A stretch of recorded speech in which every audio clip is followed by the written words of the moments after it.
Сәлеметсіздер ме? Сіздермен бірге мен Айжан Нұрмәділдақызы. Бүгін сіздерге салқын тиген кезде, яғни ЖРВ-ден қалай емделу керектігін айтатын боламын. Ең алдымен каналдың дамуы үшін каналға жазылып, лайк басып, комментарий қалдыруды ұмытпаңыз. Егер сізде ЖРВ мазаласа, яғни жедел респираторлы вирусты инфекция, есіңізде болсын.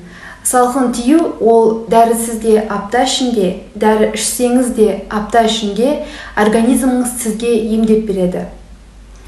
Ал айта кететін маңызды дүние, өзіңізде салқын тиюді байқасаңыз, антибиотикке жүгініп, немесе вирустарға қарсы препараттарды тонналап сатып алудың қажеті жоқ. ОРВИ, яғни ЖРВ-ге арналған бірде-бір вирусқа қарсы препарат жоқ. Және антибиотикті дәрігердің диагнозынсыз, анализдер көрсеткішінсіз қолданбаңыз. Тек бактериялық инфекция қосарланған жағдайда, сауығудан кейінгі аурудың қайталап асқынуы, тағы да басқа өте маңызды себептерде бұл антибиотик тағайындалады. Сізге көмектесетін 5 нақты ереже. Біріншісі, көп мөлшерде су ішу.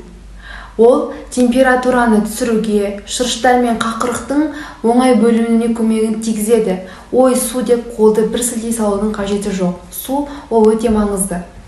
Екіншісі, температура түсіруге арналған препаратты пайдалану. Кез келген жоғарылаған температурада оны түсіру қажет. Ол үшін сіздерге парацетамол, ибупрофен, нимесфлит препараттарын пайдалансаңыз болады.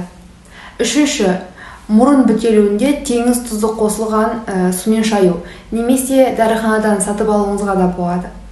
Сонымен қатар, қан тамырларын тарылтушы тамшыларды қолданыңыз, бірақ 5 күннен артық емес.